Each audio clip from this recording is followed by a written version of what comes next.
So I'm starting recording, and I am now starting streaming. Hello everybody, and welcome to the second part of Dungeons on a Dime and Chimera Festival's role-playing strand. I am Brian, and I am here with three fantastic authors, and we're going to be playing The Golden Pillar, the second part of our wonderful adventure today. So I'm Brian, I run Dungeons on a Dime, and I'm going to be running the game today. Caroline is our first author. Could you please introduce yourself? Yeah, so I am Caroline Logan. I write YA fantasy. My first book came out last October. It's called The Stone of Destiny, and it's the first in a series of books published by Cranachan Publishing.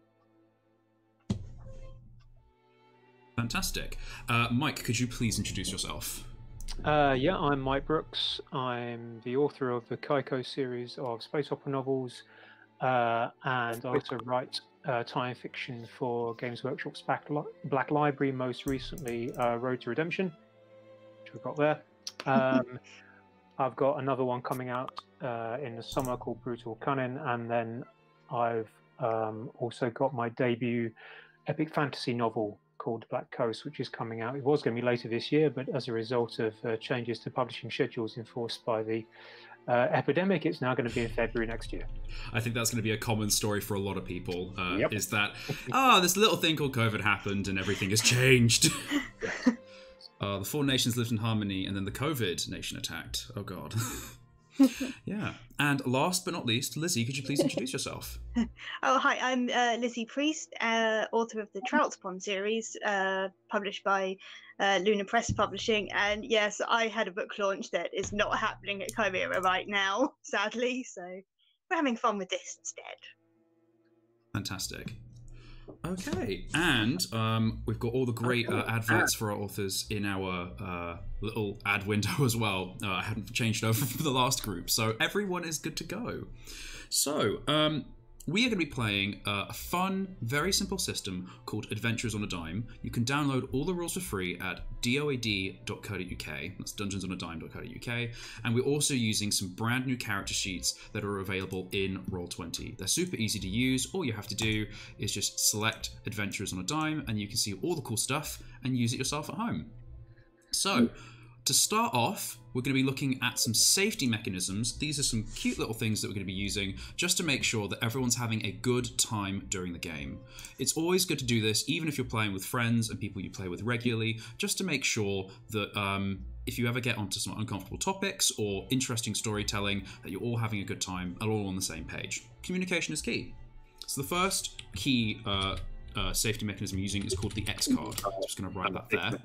The X card is really simple. For a game in person, which won't be happening because of COVID, it would be a physical piece of paper on the table you could touch. But as we're playing digitally, all we have to do is throw our arms to an X. And the X card basically means, hey, what we're doing I feel is not cool or uncomfortable, or hey, I don't like where the story's going, so we're going to walk it back a step and make sure that everyone's having a good time. The next mechanism, which we've discussed previously, me and the authors, is really simple. It's called lines. These are lines that we don't want to cross, and it's themes and topics that we don't want to cover in our story, even by accident, just because we don't think they're great. So the first one that we're going to be not doing, the first of our lines, is going to be adult content, and that's because several of us work with kids, or we just don't feel like we want to come up in the story. The next one is phobic behavior. So that's any kind of racism, sexism, homophobia, even if it's accidental, making sure that we cap it, walk it back, and try to recognize what's going on. And then the last one is explicit language. So we don't be using any hard swear words. And if it does happen, it's totally cool just to say, oh, hey, whoops, accident. Sorry about that. Let's walk this back. Keep on going. So those are our lines. And those are things that we're not going to be doing in this game. And if they do happen, we can use the X card, just be like, oh, hey, whoops, let's walk that back. So those are our safety mechanisms, nice and simple. Now let's get back into some really interesting stuff. Let's introduce who our awesome adventurers are. So starting with Caroline, could you please introduce your character? Yeah, so my character is called Millie Schreiber. So she is an aspiring mountaineer, and she comes from a very rich family. but unfortunately she's kind of being cut off. So she's trying to kind of do something to get some money, to kind of follow her mountaineering dreams, and maybe that'll kind of relate to some of the other characters. Awesome. So, second off, we have Mike. Mike, who is your character? My character is Nana Grunswick, who is a older cook who has raised children to adulthood, has been working as a cook for many years, and has now decided that she wants to go on an adventure while she still has her health. Fantastic. And last but not least, Lizzie, who is your character? She's called Constance Sharp, and she is a stunt journalist with a newspaper who has decided that she'll get all the big headlines and double-page spreads by going on wild adventures and writing it all up for the people back home. Fantastic. So, our three intrepid adventurers, that music's a bit loud, I'm going to turn that down. Our three intrepid adventurers are after a mysterious relic called the Golden Pillar.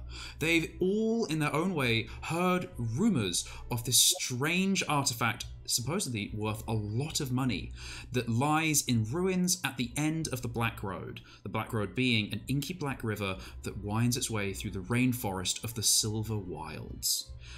Now, these three hatched a plan to stow away on the Swamp Princess, a steam barge making its way up, chartered by anthropologists looking to research these ruins. They're hoping to get through the ruins before the anthropologists get there, find the Golden Pillar, and make way with it all the way back to their town of Rodland, and get their money and go their own way. Get their fame, get their gold, and have fun with it. Yeah. So just a quick question then. Of course. Because I think when we did the setup thing, we weren't quite clear at that point exactly what the Golden Pillar was. So, are we essentially looting? Perhaps. I mean, you could also have other motivations. There's a Golden Pillar, and we could say that you're there to go see it or find it. So perhaps maybe you're not there to loot it, but instead just to be the first to see it. I know that Caroline's character, a mountaineer, is looking for fame and fortune and to prove herself to her family, so maybe she just wants to be the first one to explore these wilds and find this Golden Pillar. Perhaps Nana Grunswick just wants to go on one last hurrah and see something awesome. Yeah, I'll be happy just to write about it. And I guess our characters don't necessarily have to be good people either, so Constance isn't. So maybe, considering all of our motivations, you're not actually there to take the Gold Pillar, but just to be the first to find it, and to be able to say that you were the first to find it. And that's your motivation. First to find it. Sorry, and what? tell everybody we were the first to find it. Yes. How does that sound? And then get lots of money for future adventuring, I guess. We could go on a speaking tour together after this. Yeah, to sell the rights, to write a book about it, and for Nana Grunswick to tell all of her many grandchildren and children, yeah, she found the Gold Pillar. Now, what have you done? Exploited the story out of the other two, and so have taken all the credit. So if that sits well with everybody, I will explain how far we've gotten. So, Nana Grunswick, you have been one of the key components in making sure that the other two can smuggle aboard the Swamp Princess.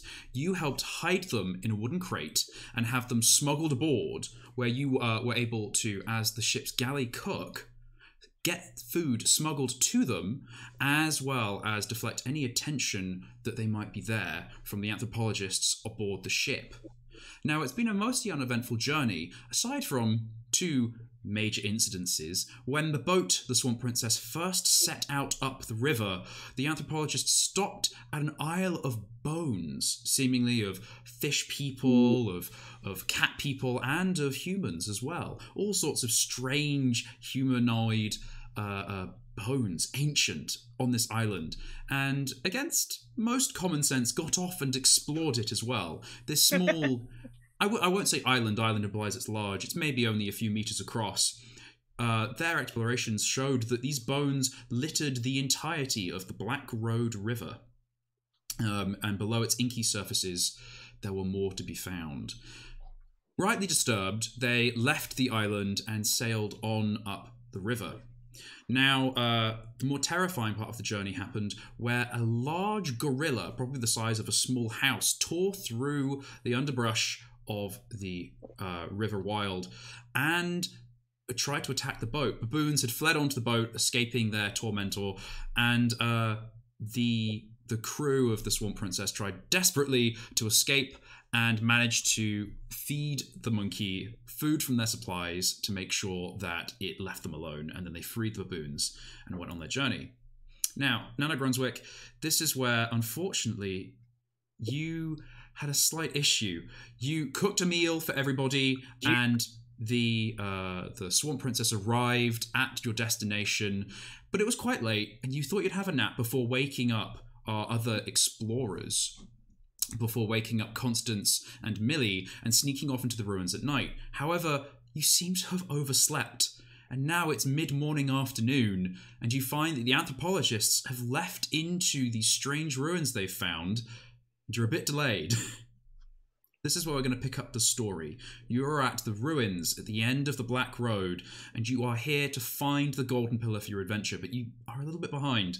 You're in the galley of the steamboat, and Constance and Millie have been cooped up in a box for about a day and a half now, hoping to escape and find these ruins.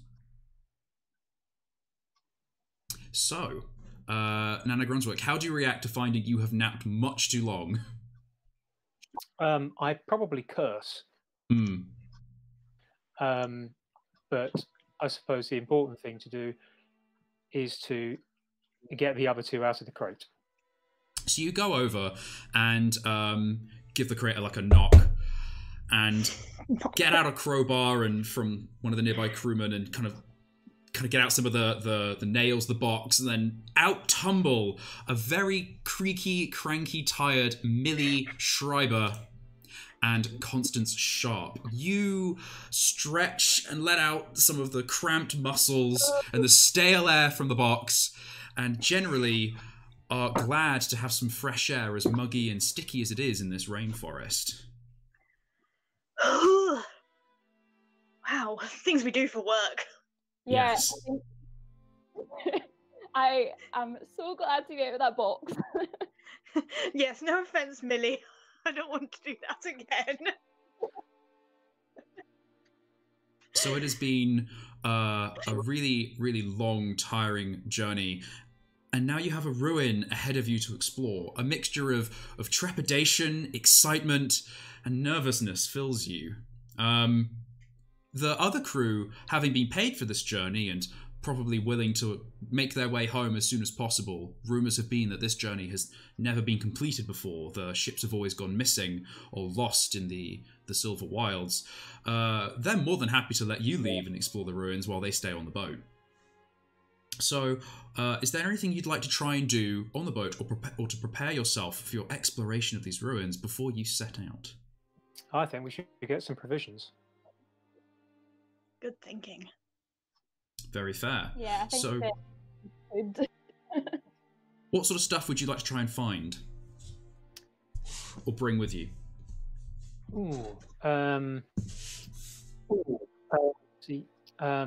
Bread, and if there's any dried meat, fish. Trying to think of any handily portable fruit like apples and stuff. And we're going to need things that are preferably, give you a bit of energy, but are easy to carry. Very fair. Rum. And we have got Constance is very much straight up for the very important stuff. So I'd say all of those provisions are very easy to find on the boat, including rum. There's still a fair amount packed for the trip. So Can I? Oh yeah, go ahead. Can I meet with the captain and just make sure he isn't going to just leave without us? You walk out of the boat And bear in mind, you are a stowaway. You aren't known to be on this journey, but you give a peek around and you get the vibe that the captains, the anthropologists, aren't here. There's nobody on the boat. Well, there's a couple crew who don't seem at all fussed that you're here. They seem to have been paid to do their work, and they don't mind who's on the boat or why they're on the boat. But you can't seem to see any kind of captain or anything. Would I, as the cook of the boat, know whether or not the captain had gone with the other explorers? You have an inkling, because you can't see them on deck, that they might be gone. And as you go to the offices of the anthropologists, you find that they are indeed off the boat. And you check in with some of the other crew, and they say, yeah, they left about 2-3 hours ago. Okay, so they're ahead of us. Ship's probably not leaving without the captain. They're going to get my scoop. We got to go. I'd say, Nana Grunswick, add into your inventory, into your carried items, provisions, and we'll say that's like a catch-all for the fruit, the meat, the bread, the water, everything you're bringing with you. Okay. And Millie, if you want to put a bottle of rum into your carried items, that is something you can do. Constance wanted a rum. Yes, okay. Constance, sorry. Yeah, it was Constance. I can carry it as well because I am fit. So. Millie can also have some rum. Yeah, there's plenty of rum to take. Okay. Yeah, I am an athlete, but I will also partake sometimes. Mm-hmm. I mean, it's also just good to have spirits on you, you know, to barter or to use for things. I'm not actually sure what you could do with rum. It's not like you can clean silverware with it or anything, but yeah. Probably set fire to it. Oh, yeah. Yeah, we'll say that it's very high proof and very cheap. So it's probably just as flammable as it is alcoholic. Great. Yes. Fantastic. If it's 60 or 80% where it's hygienic and cleans wounds. It is rum, so it's sticky. Hygienic's a strong word. Yeah, fair enough. Okay, so what would you like to do? You've got a massive expanse of rainforest ahead of you. You are docked at a blockage in the road, stone bricks that have blocked the boat from going further, but you can see ahead of you, through the canopy, the tall reaching buildings of a ruin. It's bricks, white and covered in moss and foliage. Are we assuming they went that way, or should we ask? I think that way looks interesting anyway. Yeah, let's go. Easy to win me over. So you step off of the boat, you swing your legs over the railings, and the other workers, again, don't seem too fussed. They're not going to stop you from leaving. You grab your bags and you set out. You squelch onto the strange dead banks of the river, squidgy and squelchy, and try to orientate yourselves. Where would you like to head? Would you like to head directly? Would you like to try and find the path the anthropologist took? Would you like to try and find your own way? Or how are you exploring? Well, they might have gone the wrong way. So should we be kind of trying to follow our, what we think the right way is? Is there an obvious path? No, there is not. Other than following the river past this rubble. You look around the bank and they seem to have headed into the rainforest as opposed to followed the river. Millie, do you have any experience navigating wildernesses? Maybe. I do, but usually there's snow everywhere. So, rainforest. I do have a compass. If we're supposed to be going into. Yeah, I'd say you're able to orientate yourself with a compass and start making a map if you'd like to, sort of like noting where you've been and what you're doing. Yes. Yeah. I'm obviously going to write down everything interesting that happens. Okay, so if Millie uses the compass to work out in what direction the ruins are, presumably we might be able to try and make our own way. We'll say that the ruins are to the north. and that they took a path. The anthropologist took a path that went northeast or northwest, even. And the river curves east, but you don't know if it follows that direction entirely. So if we head due north, we can make better time than them and get there faster. Excellent. Depending on what the terrain's like, but it's worth a shot. Definitely. Yeah. I'm taking that risk. Get there ahead of them, get my story. Okay, so you start to, I assume, hack your way into the rainforest and try and move as fast as you can through the underbrush. Interesting. So, we're going to start doing something called Fortunes, where I'm going to put down 3 prompts, and then as a group, you're going to choose a prompt that you think is the most interesting for the story. This will be the problem that you find next.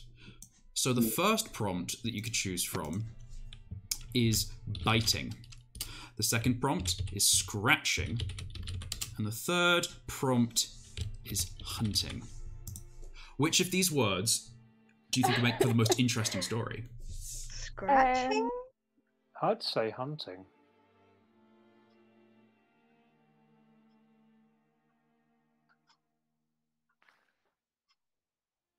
You have to make a choice as a group.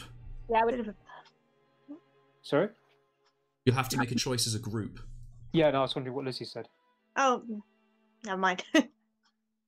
Okay, so I thought hunting, someone thought scratching, but I was looking at Roll20, so I couldn't see which one of you spoke. Caroline? That's me. Yeah, I think hunting. Okay. Okay. 2 votes for hunting. So as you are hacking your way through the rainforest, you see ahead of you, slowly prowling in the sunlight, a panther. Can I just say this is exactly why I thought hunting was a bad idea? It I'm hiding behind someone. seems to be languidly lounging, actually, on an old log that has fallen down, bathing in a stream of sunlight that is bursting through the canopy above. And you've moved generally quite quietly, but it's very close to the boat. It seems very relaxed, though, and kind of half opens its eyes towards you before opening them fully, and seeming to regard you some maybe 50, 100 meters away. You pause at the edge of, I wouldn't say quite a clearing. A clearing implies that it is open. But you pause in the space where you can see through the foliage at each other. What do you do? Is it directly in our path? It may not be hungry. I wouldn't say it's directly in your path. You could try moving around it. Yeah, let's go around the edge. I'm up for moving around the panther. I'm hiding behind Nana the whole way. She is between me and that animal. She's an old lady. I think the way that Mike phrased it was older. I think Nana, if you said old lady, would probably hit you.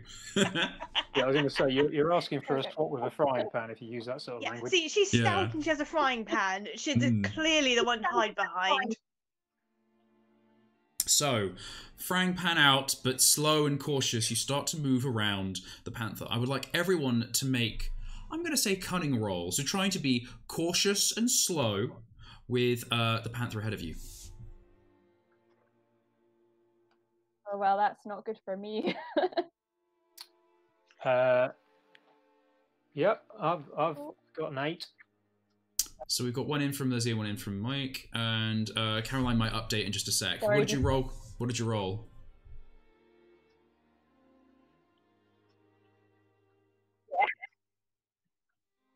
It's my character sheet isn't on yet, even though I didn't minimize it. Oh.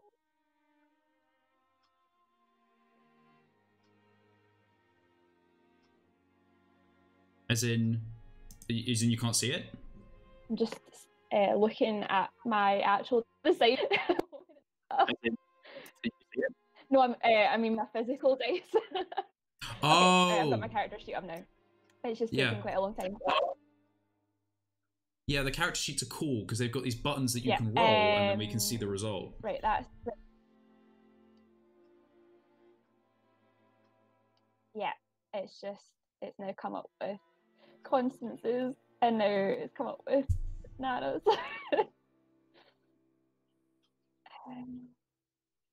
Hang on. Okay, Sorry, guys. I can see Millie's. Yeah, I can see You Millie's. could roll for me. I think we can only control our own, right? Well, in theory, I said everyone I can should. see it. Looks like I can roll for Millie if you want me to. Well, I'll roll for Millie for Yeah, now. go for it. I'll try and get it up while you're doing it. Okay. Okay. So, Millie rolled a 3, which is a complication. So, I would say you are slowly moving as a group your way around where this languid panther is. Slowly and carefully moving, trying not to step on any twigs, doing the classic sneaky thing. And as Nana Grunswick, you lift up a patch of foliage, you move underneath it, and then quickly Constance moves underneath it as well. And Millie, you hesitate because as you notice that Nana is holding up this like foliage, you see that a python is very slowly lowering itself down the foliage towards you. Nana Grunswick, you feel a weight on your frying pan that is holding up this foliage, and you realize it's not leaves and vines, but instead extra. A python is coming onto your frying pan. There is a gentle hiss. Where's its head? So, well, how big is the python? The python, I'd say, is quite sizable. Only Millie can see it, but it is probably as thick as a burly arm. And as long, you don't know. You can only see its head slowly descending and its body coiling onto the foliage, and it's slowly making its way towards you. Mm. Oh, well, Millie's going to get out her ice axe so that she can defend them. Mm-hmm. Are you going to try and take a swipe at the python to get it to go away? Yeah. Okay. Describe how that looks. Okay, so Millie pulls the ice axe from the straps on her bag and holds it out with two hands in front of her and kind of almost gives like a sort of run and jump towards the python and swings it through the air. Okay. I'd like you to make a vigor roll for me. Have you got your character sheet up? Yeah. Awesome. So that's a 2. That is a complication. I think this would be really fun. You do like a jump, and you see Nana Grunswick very confusedly. You see Millie stop, look at something. You feel a weight on your frying pan, and then she takes her axe out and starts to swing it. You very reasonably kind of go, what? And drop the pan, and Millie, you see the snake lower. Your pick catches the snake, flings it across the clearing, and it hits the panther square in the side. The panther, very surprised to have been hit with a snake, lets out a yowl and jumps out into the underbrush. The snake starts to curl and coil in the grass before slithering down. And suddenly all is quiet. What do you do? Did the panther move away from us or towards? Away. It darted off into the underbrush. Excellent, we're sorted. Let's get out of here. It's like, yeah, I let's pick go. up my frying pan first. Yeah, you pick up your frying pan and you're like, right, job sorted, and move on. Pat Millie on the shoulder. Good work with the axe there. It was an unconventional approach, but it worked. You, feeling a little bit shaken up, move through the rainforest due north as fast as you can to get away from the panther as much to get to the ruin. You arrive maybe some half hour later at a large stone wall. It seems to be made of this white material, but it's not quite marble, and all sorts of foliage and plants have grown out and around it. Some of the blocks are separated by thick roots that have shoved them open in time. And as you circle, well, you can choose to circle either west or east around it, if that makes sense. It's this large curved wall. Which way did we think the other group went? You think they might have come in Northwest. from No, the they northwest. went west to begin with. So we should go to the east side to avoid them, or the west side to catch them off guard, or... We've got a wall in front of us and a mountaineer. Oh! Millie, why don't you climb the wall and then throw your rope down to the other two of us so we can climb up after you? Yeah. Great. There's loads of vines and stuff to handhold. So, Yeah. yeah, So, Millie, do you have and, climbing equipment? I've got a grappling hook. Fantastic. Yeah, I've got a grappling hook and some rope. Well, you're all sorted then. Make a vigor roll for me at advantage.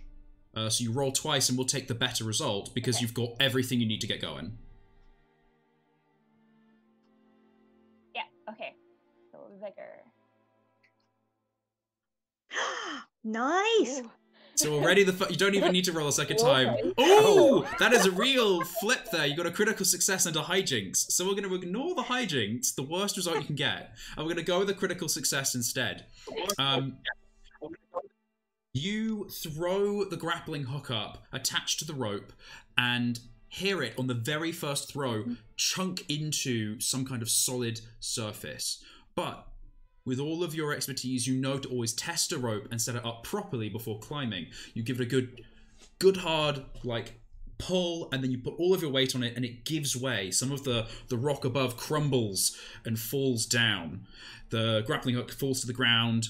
You pick it up, you throw it a second time, you do the test, and you've got it nicely secured. You easily scramble your way up, and you find yourself looking at several large concentric rings of buildings, going down by small increments towards a central glass dome. You can't see inside the glass dome, but you can see that these buildings are almost like very large, thick corridors. They all have lots of rooms inside them, if that makes sense.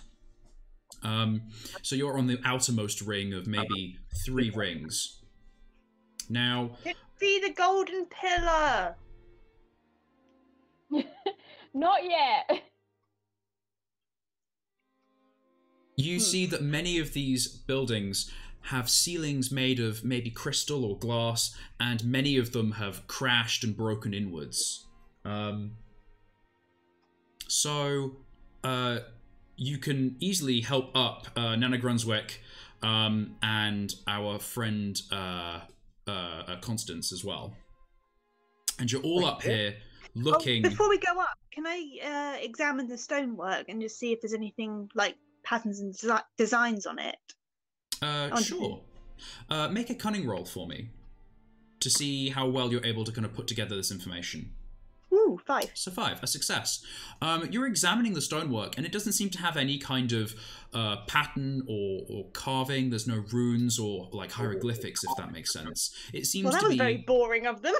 It seems to be cut stone that is laid out in large blocks. You do notice... I'm going to make up some designs for my article. You do notice, further along the wall, before you climb up, you do notice that there are a different kind of vine coming out of the wall growing.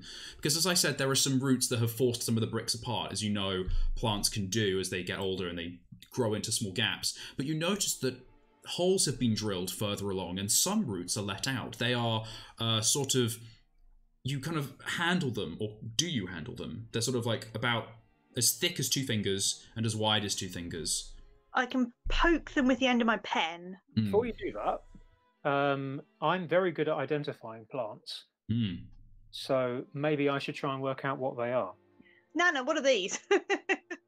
So, Nana, you go over and you've never seen a plant drill a hole in a wall before and grow itself through. So that's a big...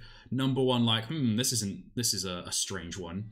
And you give it a prod and a rub with your fingers, and some of the outer edge of it flakes and crumbles off to reveal smaller veins or roots maybe inside of these larger vines. they seem almost bumpy, crumbly, and you realise it's not a root at all, but a metal tube. Ugh. A metal what? A metal tube that's kind of crumbled apart in your hands. It has some kind of outer casing and then several small metal tubes inside, but they've long since rusted.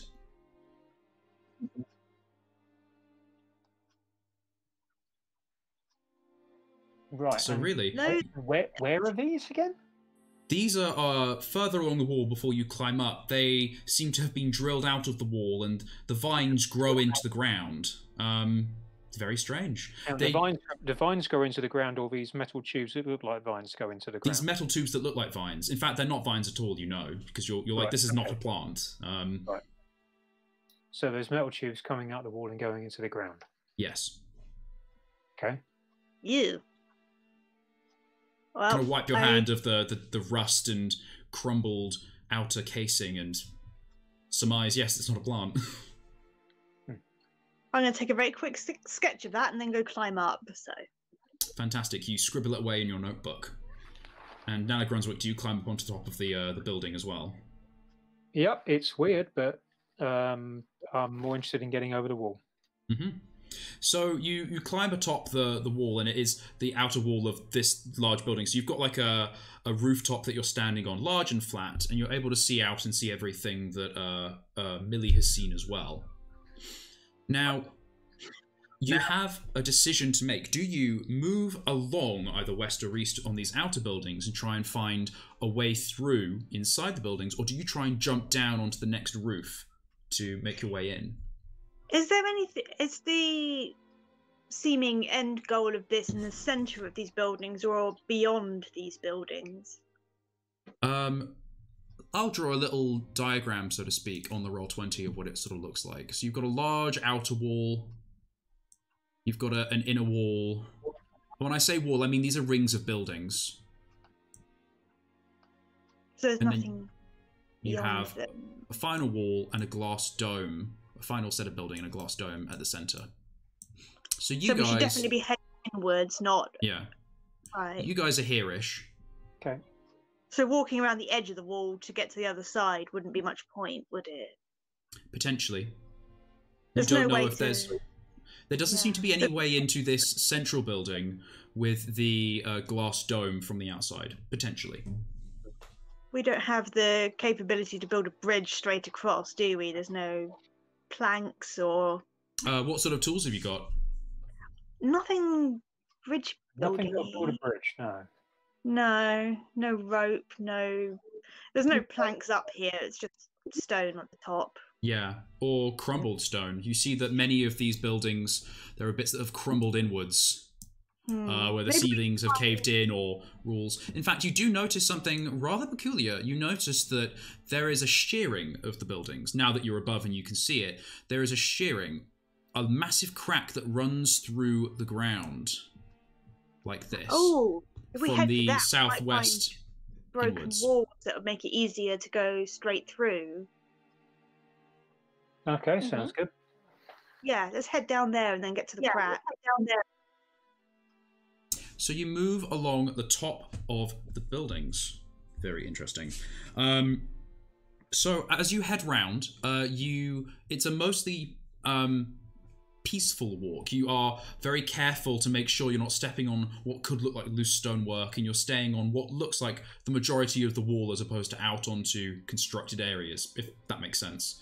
And you manage to make your way round until you find what looks like maybe a large crack, but also an entrance. It looks like an archway. You look down this crack that runs through the ceiling and also the floor. It's quite thin and small. Maybe the crack is only like 1/2 meter wide and 1 meter deep at this point. But it is one of many, actually. So the crack here is cramped than the crate we came in, so... Yeah.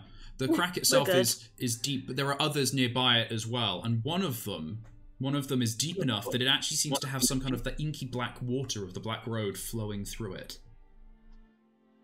Many of these cracks are much deeper, though.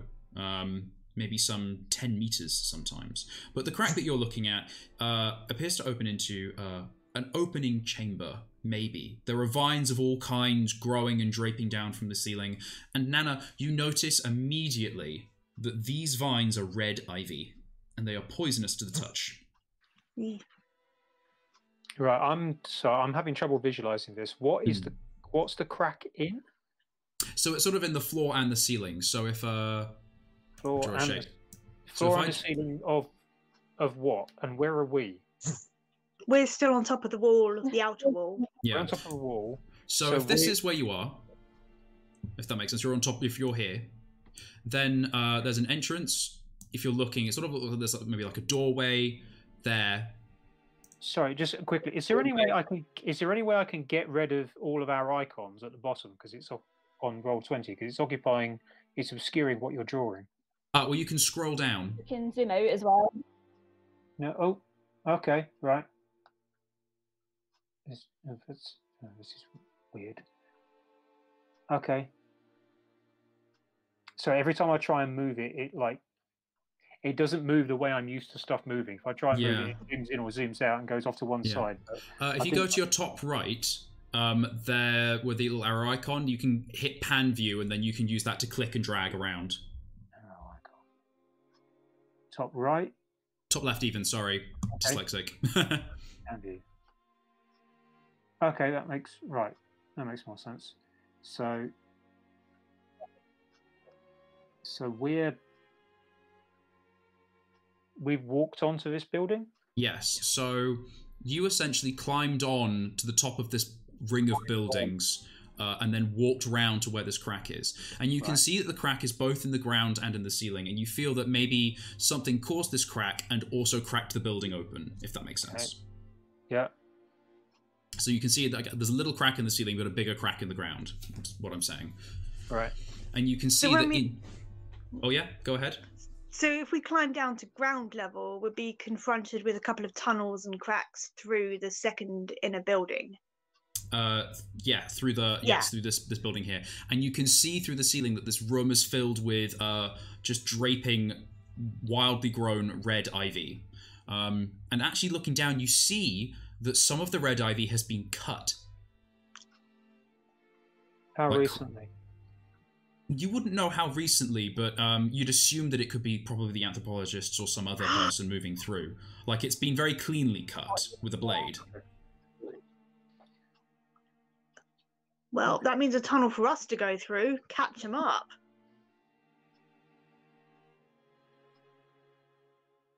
Okay.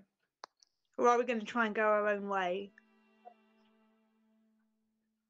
Nana, did you think that the plants were bad to touch? Oh yeah, you definitely don't want to touch the plants. If we can get through without touching them, then that's one thing. But so long as we don't actually touch them. What about these other cracks with the river going through them? Do they go through the same room?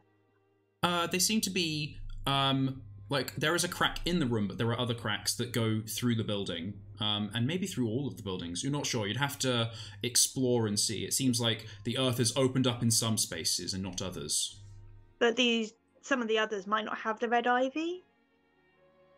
Some of the other rooms might not have the red ivy. Maybe worth going for one of them instead? Yeah, I'll be honest, I'm still struggling to work out exactly how everything looks, so I'm going to leave this to you lot. Sorry about that. I'll try better to explain in the future. Should we try and get the grab hook? Presumably Millie's picked it back up again in the rope, and see if we can even throw the grappling hook to the building in front with the rope attached, so we could try and, get to the next building on top of the roofs. Is there anything that's stopping us from climbing down this building? What's in between us and the next row of buildings on the ground? So it seems to be a very dark mess of foliage. You can't quite see into it, but you can't quite ascertain what would be down there, but it looks like bushes and ferns and trees and things like that. So the same sort of thing as the jungle we just walked through. Yeah. Okay, well, we didn't really have any problem with that. I mean, I don't know. What do you folks think? What's stopping us from doing exactly the same thing as we just did with this wall?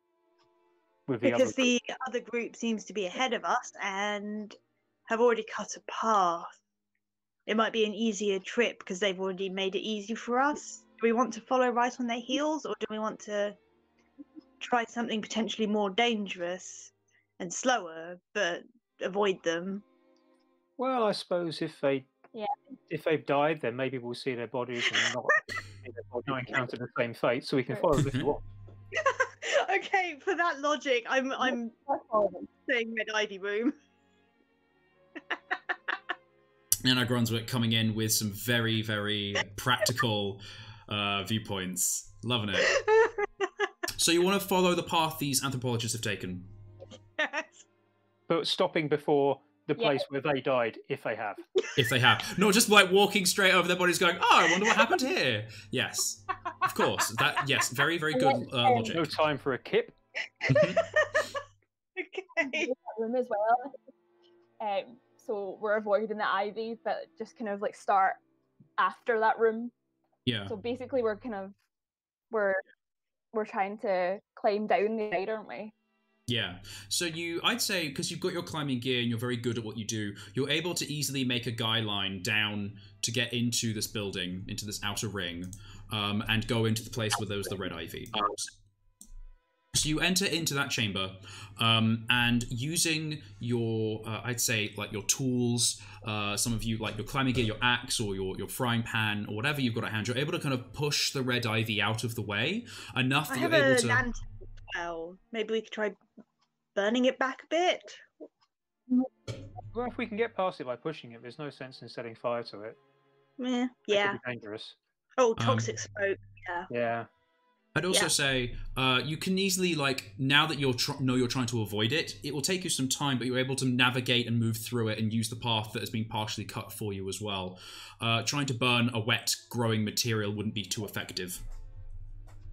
So you're able to navigate and move through it, and you find yourselves at the entrance of a large, what maybe could be a garden. You see ahead of you that there is... It is definitely landscaped.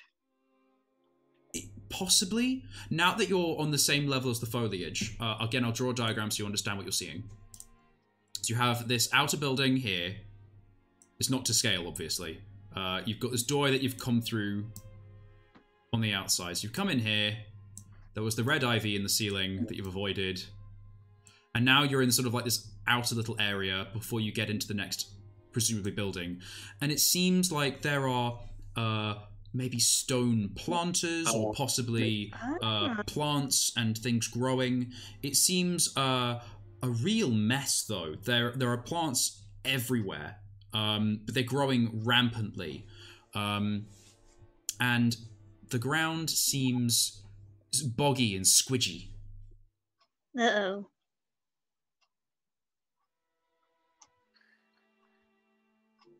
Does it prevent us from moving forward? To try and... It doesn't necessarily test the ground, maybe. Okay, so Millie, you start to test the ground. What are you testing it with? Her ice axe. So she's gonna give it a little prod. You give the ground a prod, and you see that some of the ground underneath, like all of these plants, seems to be solid, and then other parts seem to be very squelchy, and almost it's like an effort to draw your axe back from the mud because it sucks as if it's waterlogged. Well, after you, Millie.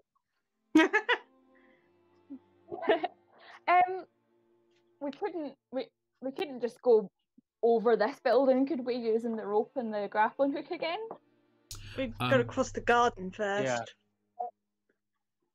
So if we come back out of the room and then go up over the top. You mean like this? You could try. The gap is quite large. You'd have to try and find a way of securing a rope, and it might not hold all the way over, but it's definitely a route you could take. Yeah. There's a lot of climbing. I think we should just maybe hop from like ornamental planter to ornamental planter. I'm sure there's stepping stones if we try hard. Okay, let's take the rope and maybe like attach it to each of us. Oh, so that's a that good idea. So we're if one of us holds in, then we in can a line. pull. Yes. It's a really good idea. So you tie yourself together and start to explore into this jungle garden, almost. Yeah? Yep. Yeah.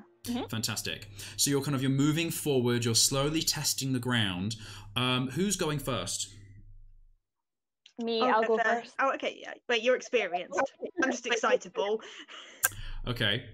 So, Millie, you seem like you're doing this very thoroughly and slowly and cautiously. I would like you to make a vigor roll for me because you're making sure you're taking your time to really just go through this very diligently.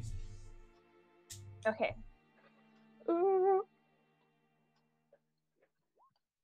Ooh, that is a roll of 2, a complication. You are moving through this kind of boggy terrain, and you seem to just not be having your luck with animals today. What happens is you're squidging along, and you start to find yourself kind of accidentally standing onto what could be like quicksand or quick mud. So you step back and grab onto what seems to be some kind of old and very sad, withered evergreen tree, like a pine tree, but it clearly is not enjoying the environment it's growing in. You grab onto it to steady yourself, and a viper slithers out from the branches. What are you going to do? It seems very upset that you've disturbed it in its sunbathing.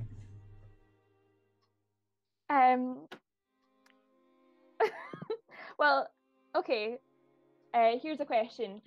I have a lantern? Is it in my hands at the moment, or? I'd say it's on your belt. You could grab it.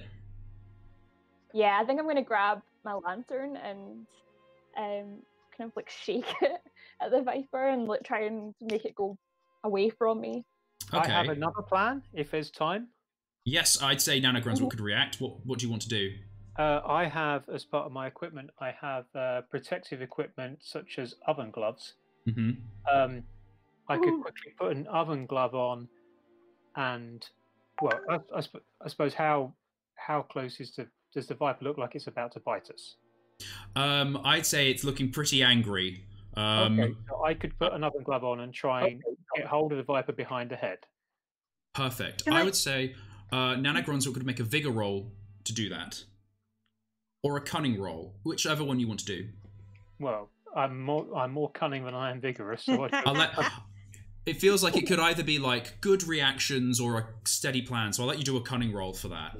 Okay. Ugh. Complication. So you lunge to grab this snake, and you miss the back of the head, instead grabbing the tail. You yank it back, so it's now away from Millie, but you now have an angry snake coiling and tossing as you've got it grabbed by the tail. What do you do with it? Chuck it! Is it wrapped around my arm, or? Not yet. We'll say this is like split second. It's kind of like all tossing and turning. Yes, I will try and hastily discard it away from me. I would say make a vigor roll for that. Yeah. Whew. Critical success. Critical success. So you take the snake, and with the momentum of pulling it away, you keep swinging and twizzling it, and you toss it away into the underbrush, and it arrows away some 20 meters into some bush, and you dust your oven mitts. Millie's still in the quicksand, or is she okay? Millie she backed up from the quicksand. Millie backed away from the quicksand and then accidentally disturbed another snake. Okay. And it is at this point that you see ahead from you, from this withered tree, Anette has fallen and kind of laid across a bush here. Underneath a part of the wall where some glass was overhanging, maybe a shelter or something like that. Annette, like for hunting things. Yeah. So again, I'll draw a diagram to explain, if I can find my mouse. Where is it? There it is. So there seems to have been, if this is the second building, there seems to be some kind of maybe archway or like shelter from the elements between these two buildings. I'll just get rid of this so it's not confusing. And there is like a bush and the undergrowth beneath it, and there's a net laying across it. There's also broken glass and rubble all around that you see ahead of you from this withered tree you've kind of gone into the shelter of, Millie. So did this net just fall down, or is this something ancient? Is it all grown into it, or is it fresh on top? So you go over, Constance, to have a look, and it is new. Actually, it's a little damp because it's got there's a light rain right now, but it's very clearly a fresh net. Whew, seems like we just avoided getting netted. So, can I see? It could be that the archaeologists, if they came this way, Left a trap? Something. Either left a trap or trapped something under there that they didn't want to meet. So I'm suggesting we leave the net alone and carry on. I let go of the edge of the net and drop it. Yes. Whew, okay, yes, very wise. Let sleeping, mysterious, netted animals lie. Yes. Yeah. So, do you continue with your plan of trying to climb up onto the second ring of buildings, or do you move round the garden to find a natural built entrance? I'm getting personally exhausted from all the climbing, but I suppose it is giving us quite a good amount of success so far.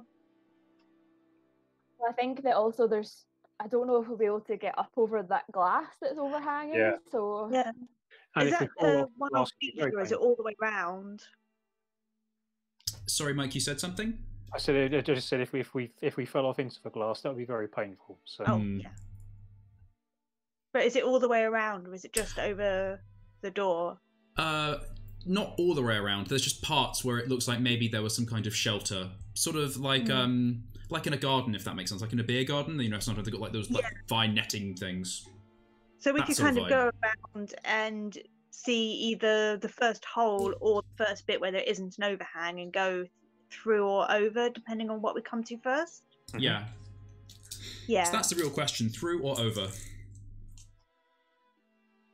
I would vote through. If you said that you're struggling with the climbing, let's go through then. Yeah, Nana's probably not going to be too hot on the climbing either, so we'll go with. Yeah.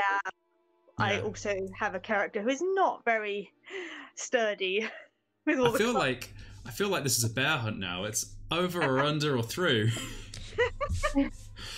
Okay, so you move around the building until you find a natural. I say natural. Natural implies like it's broken open. You find a built entrance. You look at its edges, and it seems to have once had maybe some kind of door, but it's long since rotted and disappeared. This is where we're going to be doing another fortune. So I'm going to go to my list of these fortunes. So before we had biting, scratching, or hunting to figure out what sort of thing you encounter. So this time we've got 3 fortunes. And we have got here...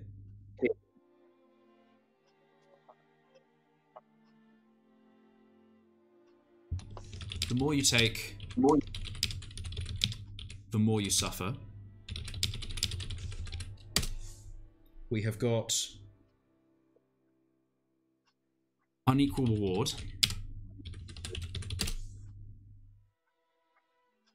And we have got a shortcut at what cost? These sound like some great life mottos. So which of these 3 prompts do you think would make for an interesting adventure? The more you take, the more you suffer? An unequal reward? Or a shortcut at what cost? I think the first one would sound best as a Latin motto, so I'm going to go with that one. Yeah, I agree. Okay, fine. We'll go. It sounds. I'm not quite sure why you went for the one with suffer in it, but we'll go with that. I'm personally more worried about at what cost, and unequal reward sounds like we're going to lose out. So maybe we can avoid the suffering. And also, Ryan maybe just try to trigger. So I'm just here for a good time. Yeah. We're gonna have some fun stories. So it should be made into a Latin motto. I feel like it is a Latin motto. It probably already is. So we're gonna go with over the DM's hall. So we were going with more you take, the more you suffer. Yeah, the more you take, the more suffer. Okay. So you find yourself walking into some kind of large watery chamber. I say watery because there's a single stone path that seems to wind its way through this chamber, and there is a swampy, green, stagnant pool of water either side of the path. It seems strangely mossy, and there are all sorts of lily pads growing over the water and chirping insects buzzing about. Interestingly enough, the water here is not inky black like the Black Road, but instead sort of that mossy kind of stagnant swamp water that you'd expect in a rainforest. I'm going to drop a stone into it. Fool of a took. You drop a stone, and it... Blop. There's a slight ripple on the water. Several bugs skitter away. You wait. Nothing seems to happen. Okay. I'm not... yeah, it seems okay. The path in this room leads through, after winding, towards a doorway on the other side. In theory, towards the inner ring of between the second and first buildings. Okay, so we're still attached to each other. Mm-hmm. Do we want to stay attached? I'm thinking no, because if one of us falls in, you might pull the other two in, whereas if two are just left on the path, and they might be able to help the other one out. Yeah, not quicksand anymore. I'll take off the rope from us and coil it so that it's ready, just in case someone does fall in. I will light my lantern. Mm-hmm. So you light your lantern, you untie the ropes, and you start to walk over the stone path? Just before we do that, is there any... Now we've got the lantern and some light, are there any obviously loose stones on the path, or ones that are marked with interesting sigils, or things that look like they might give way? Well, I'd like you to make a cunning roll for me. And if you have any skills you might want to tag, then you might get advantage. Anybody? I've got nothing that would help me spot loose stones. I've got slip away from danger, if that's a skill that would help. I think that might help you in avoiding a loose stone. Yeah. And was that cunning? Millie's not very cunning, so she might be good at spotting loose rocks, but I'm not sure if that's... Shall I do the cunning roll? Oops. Yeah. I've already hit cunning. I got a critical success. Constance rolled a critical success. I think it's fate that Constance, you're thinking, ooh, with only loose stones, and Constance just walks straight forward, tapping away with maybe a stick or something you found. You're investigating, Constance, and you find that this stone, it looks like it was an intentional pathway, and there seem to be rusted metal struts that maybe once would have been guardrails, but it does look like it is unstable, to say the least. Yeah. There are vines running along the walls that lead up, and you're looking at the walls now with your lanterns, and you see that in here there isn't a glass ceiling, there's no windows, but there seem to be vines growing up the walls. Are these the metal vines, red vines, or normal vines? The metal vines, you notice. Uh-oh. They seem to be running into the wall at various points, and some run into strange boxes that are at the sides of the room, across the water. Can't reach those. Can we? So they're on the other side of the water. Yeah. You could maybe try climbing around the walls, maybe trying to climb along the wall. Yeah, I think Millie's gonna have a go at climbing. I guess using the pipes and any sort of cracks in the wall. But she's gonna do it really carefully. Mm-hmm. Yes, you go find us a path, and then we'll come when we know it's safe. Okay, so I'd like you to make a vigor roll with advantage because you've got your climbing gear and you're climbing along sort of like a good rocky surface, the building walls. Great. I have never played a fit character before. This is fun. Okay, there's Good job you're rolling with advantage. Yeah. That is a success. You slip, actually. Your foot goes onto a rock you think is stable, and you catch yourself, but the rock skitters off into the water, and you manage to scale your way around to one of these boxes with the metal roots going into it. And you see that it's some kind of device. There are old glass buttons on it and strange metal plates with text on them in a language you've never noticed before. Press all the I'm buttons. putting 1, 2, Should I press 3, the button? 4 in. What was that? Put 1, 2, 3, 4 in. Nobody has an interesting password.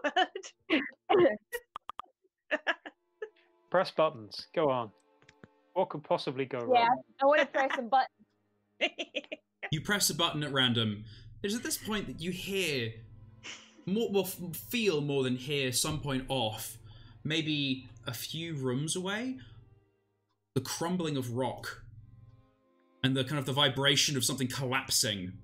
The water in the chamber starts to gurgle and bubble, and Maybe don't slowly press that one. descends. Oh, that's cool. Yeah, it's down the floor for us. And the smell in the room starts to... It goes from sort of musty water and rainforest to starting to smell a little rougher. Oof, it's a bit eggy in here. The water continues to... What colour is my lantern now? Do you press any more buttons or just watch the water descend? Press another button. You press another button, and surprisingly, the water stops. It takes maybe a couple seconds before it does, but it goes... And you see that now there are many frogs and dragonflies and other bugs and watery things, all rapidly running around and hopping, very, very disturbed that half of their home has disappeared. Through the somewhat swampy water, though, you see something glinting and shining at the bottom of the pool. Is it the gold pillar? Press the first button again. I go.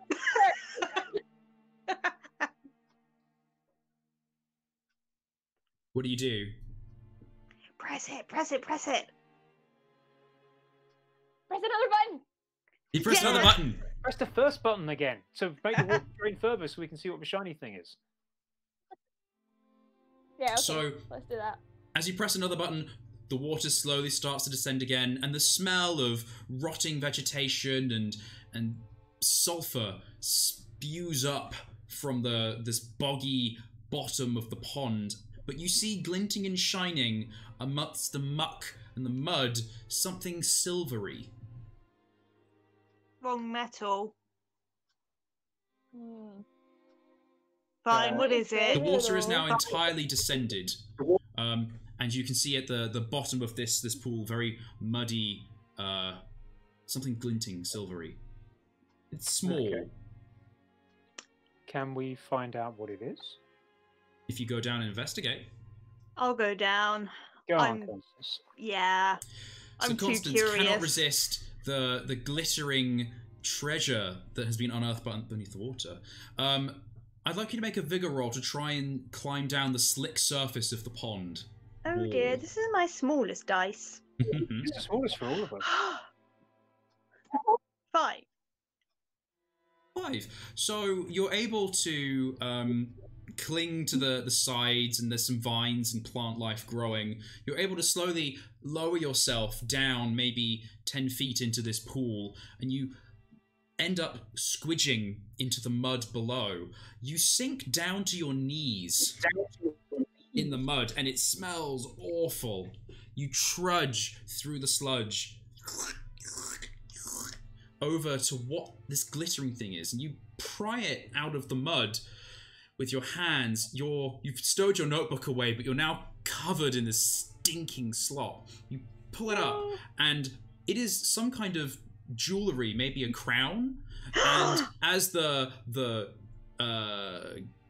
goo falls from it, you notice the mud reveals a pale fish skull, massive, as big as a man's head, that slops and falls into the ground. And you look about and see that there are several other bones in here as well, of different creatures. Now, you do know that fish people and cat people and all sorts of other creatures are alive in the world. One of your anthropologists was a cat person. So you know that these creatures exist, but it's very strange to see a humanoid skeleton at the bottom of a pool. So this skull fell out of the crown, is that right? Yes, as if it was wearing the crown when it fell in. Okay. But you now have a silver... I think you're better there. Sorry? Sorry? I think you're better getting out of there, just in case you end up being one of the other skeletons that are left down there. Yeah, I'm gonna pop the crown in my backpack and climb on out of there. Do I need to roll again? Yes, you will. Yay! A critical success. You grab onto the stone and start to haul yourself as you feel the mud start to, or you feel like the ground start to lower, and as you climb out, you notice the mud starts to,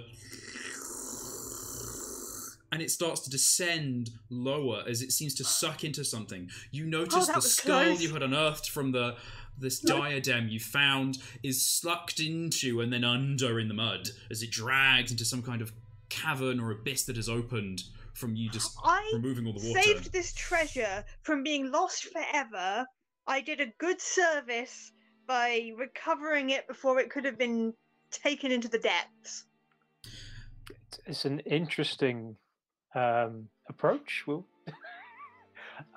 So the floor is gradually falling away. The path to the other side is unstable.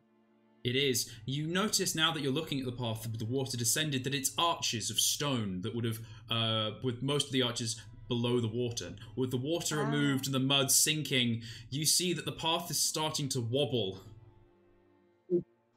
We're going to have to climb around the edge or over the top, aren't we? Less and less well disposed towards this through idea. Let's go up and over. Yeah. Okay. Millie, get off the wall. What are you doing? Yeah, come back, Millie. Okay. So Millie's the climbing expert. What are you up to, Millie? Mine not over the other side now. Are you going to press one more button before you come back? Wasn't the idea we could climb around the walls? Oh yeah. Should we try that then, Nana? Mm-hmm. Well, I mean, I'm not too sure how well my old bones are going to cope with all this climbing, but we can give it a shot. Yeah. You've had a little rest up while we've been pressing buttons and rescuing artifacts. Yeah, and very entertaining it was to watch too. So, Caroline, I'll say that you've safely made it round to the other side as someone who's used to climbing, but I will ask Nana and Constance to have to make vigor rolls for me to try and climb over the vines, and they don't have the benefit of Millie's climbing gear either. So it is hard going trying to scramble over this kind of like rock and rubble. There are occasionally some lips to the pool that you can stand on to get a breather, but as you're moving, you can feel things jostling around in your bag. Each of you, I need you to pick a tool that will slip from your bag into the sucking mud below. I am going to lose my oven gloves and apron. Mm-hmm. I'm gonna lose my packed lunch. That's not a tool, Oh, unfortunately. isn't it? Oh, okay. Oh, my travel novel that I've been using as my guide about like the local area. Mm-hmm. Very so useless. as you get towards the other side, you hear a... And you look back and you see your treasured oven mitts given to you by your daughter and your travel book that you bought for a discount. It was a real bargain. Suck and disappear into the mud. And as you get to the side, the unstable path actually collapses into the mud, and the white stones with the moss sink into the brown, gooey depths. But you are now at the other side of the room.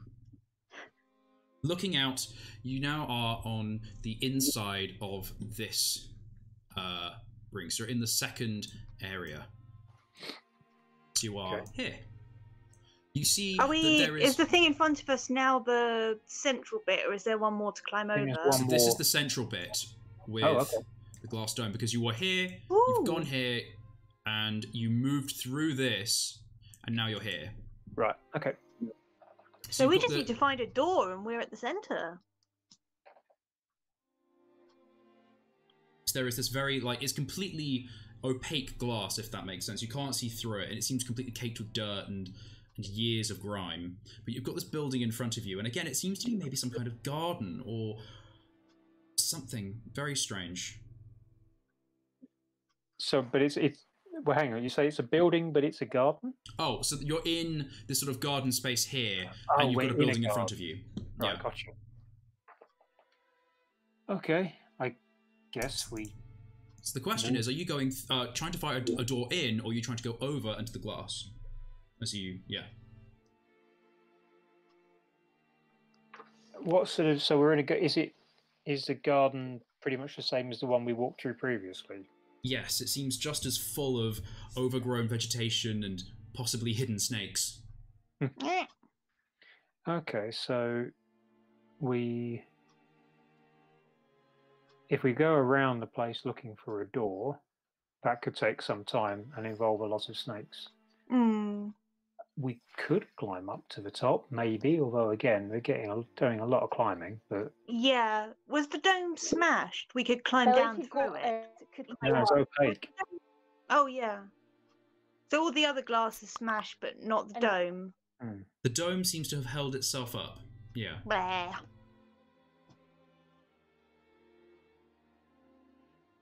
So yeah, Millie could go up and do a bit of reconnaissance, maybe? It's very feasible. Yeah, make a vigor check at advantage to climb up to the top of the building and get to the dome. Okay. Okay. Okay, that's the first one, and then the second one. Okay, a 5. success. So again, you're able to climb your way up. This time the wall here, it feels slicker, almost like there's moisture bleeding out from within. And you get up to the top, and you get to the glass, and you're able to sort of rub and polish with your shirt sleeve at the glass, and it's still quite dim and dark inside, but you look, and you think you see something large and golden splayed out at the center of this, what looks like some kind of large greenhouse. Guys, I think that this is it. I think this is the golden the golden column. Can we get in from there? Is there a way in? So I could just kind of walk about the top and see if I can see a door, maybe. You walk around the top of the building, and this is a much smaller building because it's not the large outside column. And you see that there is a crack in the side, very deep, where the seems to be one of the sources of the black road itself flowing through. And you see something shift in the depths and disappear inside the center of this building. But there seems to be some kind of crack entrance in that you can maybe try and climb in through. You don't seem to see a door. You polish again at the glass, and you think you see some kind of tunnel entrance underneath the ground that goes in. So maybe a staircase? It's very difficult to make out. Okay, so guys, there's a crack that we could try and get in through, but I will say, I think there's something like a monster or a big animal or something there. So, you know, up to you. And what was the other one? There was stairs or a tunnel entrance? Yeah, there's a tunnel that's maybe coming out, but I don't know where the stairs, if there's stairs going down to it. I don't know where the tunnel kind of is opening up on your side. Which one was closest to the monster? Well, the monster was in the crack, wasn't it? Hmm. Not that one. Okay, we don't know where the entrance is for the other one. So we think the crack goes into the dome. Yes, it does. Mm-hmm. Okay, so the monster's going to be in the dome anyway. Fine. Okay. You want to go first? Yeah, fine. I'll go first. You circle round through the brush of the garden, being very careful to look for adders or any other kinds of creatures, and you find yourself at this crack. It's maybe 10 meters deep and a meter or two wide, but it's full with the quite fast flowing, inky black water. It seems to be bubbling up. You look in through the crack and see the crack goes maybe halfway into the building and seems to be bubbling with this black liquid, the Black Road River water. I'll need you to make a vigor roll to climb in around the crack into the dome. Okay. Yeah. So Constance is going first. No, Nana behind. I was going Critical success. Nana's going first. So with a critical success, that is very, very good. You manage to kind of, I think like Millie's above, and so Millie lowers some rope to you, and you're able to use that to sort of swing yourself in without actually having to climb at all. Yeah. And you manage to kind of swing round the crack, land on the inside, and catch yourself. You take a deep breath in, and the first thing you think is, oh god, it smells awful in here. It's like rotting meat, meets garbage, meets gym socks. It's, oh god. It's like all of the teenage periods of your kids' lives condensed into a single room. It's vile. Okay. So, rotting meat, you say? Yes. Right. I think we've got a predator in here, folks. Is it possible the gold is just a bait to lure adventurers in to eat? Well, maybe, but we're here now, so come on. Fine, I'll grab the rope and try and swing on over. Yeah, I will light my lantern and see if I can see anything, I guess. I wish I'd packed smelling salts. There's a very gentle light filtering down from the glass dome, where the bright light of the day and the sun beating down above does penetrate through a little bit, but it's sort of like light through a tent, if that makes sense. So you're looking with your lantern and you're looking about, and you see in the edges of your vision something move in the shadow towards the center of this room. Millie and Constance, do you go in with Nana as well? Not letting Nana go in there alone. So I'll have you both make figure rolls for me, please. Yeah. Hey. Nice. Ooh, another critical success.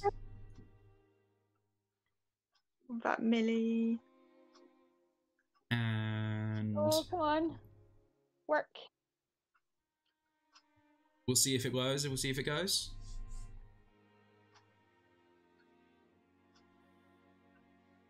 Success! Oh. It got there in the end. Yeah, so... Oh, it's rolling. Oh, this is going to keep rolling. Well, the first two are hijinks and success. So it's all good. So you both make it in creepily and quietly behind, and you light your lanterns, you're looking about. This seems to be, obviously it's the center of the set of buildings you're in. The stench is coming from the center as well, and very dimly you see something golden lit up in the middle. Or is it, I'm going to is put it golden? a handkerchief over my face. Sorry, what was that, Brian? Is it golden? It's maybe yellow. You can't quite tell. You have to get closer. What other sort of, what's the environment like? Are we on a ledge? Are we on flat ground? What else is in here? So it's a flat ground. Yeah.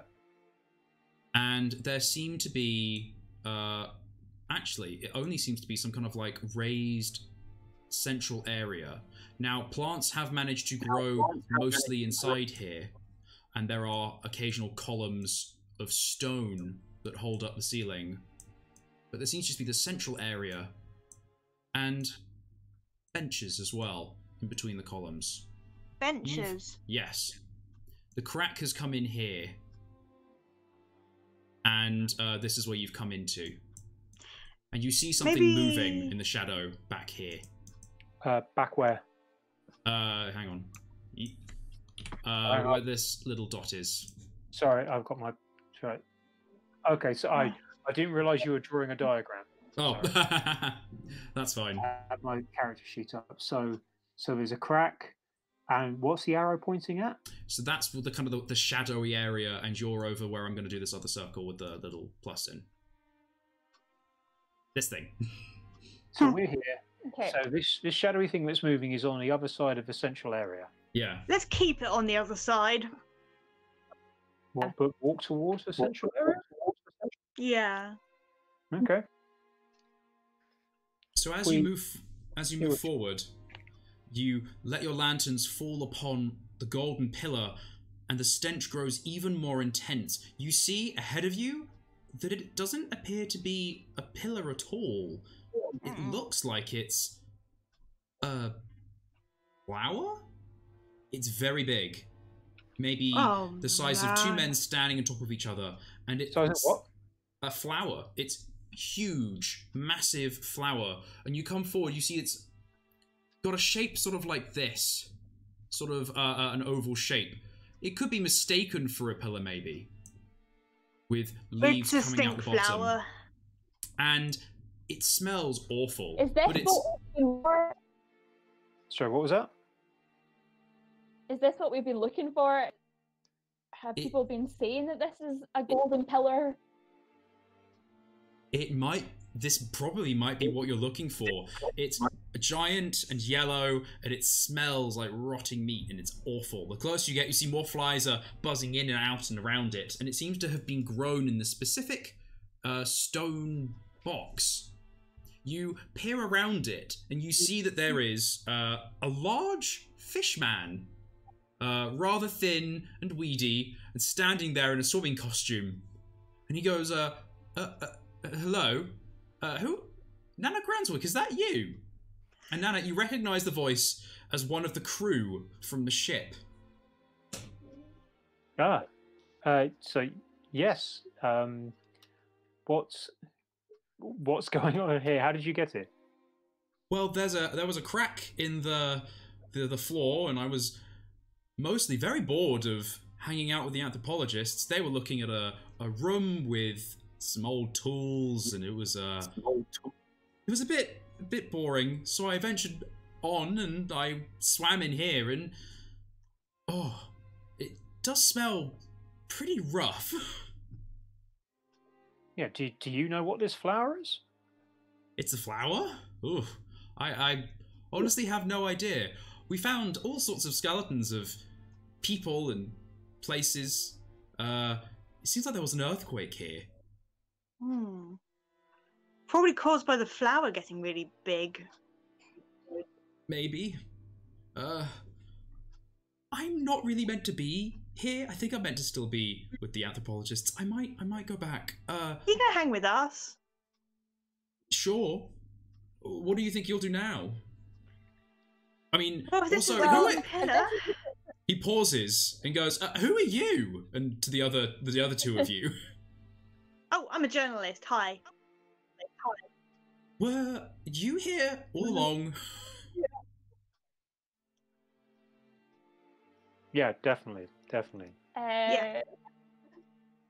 Yeah. Yes. I will. Oh, I was gonna wonder about trying to convince him using my willpower, but then again, do we actually care? We can just let him go back to the anthropologists and. He's just a crew member, right? But we don't want him to tell them. I assume we're now whispering to each other. Tell them that we're here. Well, why? All we've got here is a giant flower. Are we really bothered? Yeah, but we're not supposed to be here. So, he And doesn't he care, pipes but up the at this point. anthropologist might. He pipes up at this point and says, I honestly thought it was going to be a golden pillar. I mean, you might not be here for money, but I am. I came all this way with them and kind of pokes Well, I the was thinking if we flower could and get it a smells seed even off of it. worse. Can we get any seeds off the pillar? Because I bet the horticultural society back home would be really interested in them, even if there's no shiny treasure here. I'd say... And if it's, Oh, go ahead. if it doesn't, if it's not actually made out of gold, fine. But weren't we supposed to be here to kind of document something? Maybe if we still kind of did that, Yeah, go we on, would still climb get it, some money Millie. from the news. Yeah, you climb it. Climb the flower. We came here to climb the golden pillar, and Millie is going to climb the golden pillar. How tall is the golden pillar? Maybe 10 meters. It's very, very Go big. for it. Easy, right? I don't want to be eaten by this plant. Yeah, That's coward talk. I'll come with you if you don't want to get eaten, but I won't. I'm staying on the ground. My old bones have had their fill of climbing, but feel free, you go up. I'll keep watch for predators. sure. Yes, you have your picnic and we'll climb it. Okay. See if maybe I could try and climb into it as well, because maybe we could get some of the pollen or the seeds or something. Yeah. So I'd say I'm not even going to say make a vigor check. It's fleshy and squidgy, and you've got climbing boots. You can get up there. So you scramble up this... Oh, by the way, it's horrifically smelly. It has this weird sticky resin that's all around it that seems to be attracting all of these bugs to come along and live on it, maybe? You're not quite sure.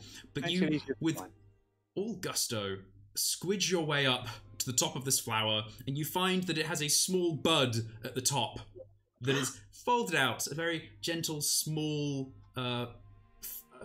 flower, really, revealed there, with some little seeds or berries in them, maybe. I think we should collect those and take them back. That'll be the treasure. I'm going to gently crown it with the crown. As you take out the diadem, the fishman seems rather interested in it. His name was Gil, you remember, Nana. And he goes, "Oh, where did you get that?" One of the rooms back there. Did you find any books or any sign of where these people came from? No. No. They went into the mud. That doesn't sound very good. No. Oh. I was looking for money, but I was also looking for any sign that, well, that where these people had come from or where they'd gone. And well. Wait, did you know you knew the fish people that were here? I think I did. Oh, I'm sorry. Yeah, well, we not really. I'm having this conversation shouting down from the top of the golden pillar. Yeah, I saw your dead ancestors up there. Yeah, ancestors would be the right word. I didn't Really? know them, but I think they might be part of where I'm from. I can't really You're remember. from here? Maybe. Wow. Well, I was dredged up in the ocean and used as a mascot by a fishmongers. It wasn't fun, honestly. Is this Wait, your hang on. diadem? Hang on, used as a mascot by what? By fishmongers. He kind of gestures and he says, I'm very good at spinning signs now. They made me outside and spin signs. I don't think I gave you enough sun cream for that. It was very dry. Being a Yeah. fish in the open air is not great. Yeah, no. Well, I mean, is this your diadem? I don't want to steal it from you. I just thought I'd leave it here because I don't want to loot, but... He gives you a side eye and goes, "Sure, yeah, it's my diadem. I'll have that." Can I... Is there any way to, like, check with Cunning how much I'd do a willpower roll to see if you can suss out his vibe. How much I believe him. Success. He seems genuinely interested in the people who lived here, but that's not his diadem. I think the flower should keep it. You know, it looks good up here. Yeah, you found your... You're now both on top of the stinking flower, covered in the stinking resin. Bugs are now starting to kind of fly onto you and look at you, and now you crown it with the diadem crown. The muddy, stinky diadem. Now, you climb down from the flower. You've obtained the seeds. What else would you like to do? You feel like the adventure wasn't quite what you thought it would be. No, but it's something interesting to write up and have a cup of tea and sit somewhere clean. So should we head out? I mean, I haven't been eaten. I've had an adventure. I can go back. I call it a success. The only other thing. Oh, and Millie climbed it. There was something shadowy moving around on the other side. So unless that was a fish man, maybe that's, I don't know. Probably not. Was that you moving around back there? Gil looks at you sheepishly and says, I didn't know who you were. I thought you were a monster and you were going to eat me, so I figured I'd stay back a bit. Oh, we thought you were a monster too, so that's fine. Okay, so we found a flower. We climbed it. Maybe you even sketched it. Yeah. Hey, we achieved all our goals. Excellent. Wonderful. What were you saying, Caroline? Well, yeah, definitely I want to be able to sell as much as possible because I want my money so I can keep climbing. Yes, high five. Fantastic. So, you are guided with Gil back to through near the crack through a series of chambers towards where he'd left the anthropologists, who are very keenly looking over some sort of ancient library archive. And as you go over to them, you see one of them as a cat person, one of them as a human, and they're very busily looking at these books, but they're also scratching themselves. And Nana, you recognize it immediately as they are, all of their hands and arms are covered in stinging welts from the red vines, the red ivy. No. Oh no. And I think that is pretty much your adventure. Or is there anything else you want to try and explore before returning to the boat and writing up your adventures, relaxing, and not getting stung with red ivy? I would like to proudly announce to them that we found the golden pillar before they did. And the anthropologists are ecstatic that you found the golden pillar. You kind of sign NDAs and various agreements with them on the spot to acknowledge that you indeed were the first to find this place. They're more happy that you found this strange horticultural discovery and that we were able to share it with them. From what they found, they seem to think this was some sort of botanical garden, and that maybe it's just been a big misunderstanding, that it was actually a place of treasure and strange occult after all, and that maybe it was abandoned because of an earthquake. And because the flower stinks. Yeah. Depending on the nature of the plants grown here and what they could be used for medicinal purposes, it might be considered as treasure of a sort. Yes. And these seeds, if we can get them to grow, I mean, wow. People will come from miles around to see a giant flower. Yes. Sorry? And give us money. Yes. You've got to, like, and renown. it's the latest craze. You've got to be the first to have a stinky flower. Yes. So I would also like to point out that although I'm not going to be getting any money from the flower, I do think that Millie should remember that she owes me her life when I saved her from the Viper. So then maybe there can be some gratitude there. Technically, she saved you from the big boa constrictor with the jaguar. We didn't know if it was going to attack. It was hissing. All I saw was that she jumped at me wielding an ice axe. So. I saw the whole thing, and she saved your life, you saved her life. It was poetic. It was wonderful. I've already written the whole thing up if you want to read my account. It's slightly embellished, but I swear it's all true. I'm very, very but also I will be leaving all of you as soon as possible with my money so I can go and climb a mountain. So. A regular, non-stinky mountain. Okay. Perfect. And I would say, with that, we kind of, the camera of the story pans out a little bit, and we see Nana Grunswick gathering up medicinal plants of all plants, every plant that she doesn't recognize, into a bag, and just taking them back to the boat. Taking a sample of them all. Yeah. We have our Millie Schreiber very proudly practicing heroic poses to tell the story of climbing the Golden Pillar. And we see Constance Sharp writing everything down in her book. At some point, the anthropologists realise that there were stowaways on the boat, but to be honest, they aren't really too fussed. So long as they're able to get one of those seeds from you, Millie. Millie? How many seeds have we got? I'd say you've got maybe 2 or 3. Ooh. Well, they could all do their own. Tell you what, we'll give you some once we sell the seeds. You can have like 5%. They say, I'd much rather value one of the actual seeds than the money from the seeds. If we got 3 seeds, give them one. You each keep one. I've got one of everything else. Well, tell you what, we'll sell the seeds to them. Oh, I didn't hear that. The anthropologist, the cat woman, fumbles in her bag and takes out a checkbook and starts leafing through and goes, I feel I might have over budgeted for this trip. Why don't we get back to Rotten's, and I'll try and send a letter to my doctoral manager, and then we'll try and get some extra funding to purchase this wonderful discovery from you. How does that sound? Brilliant.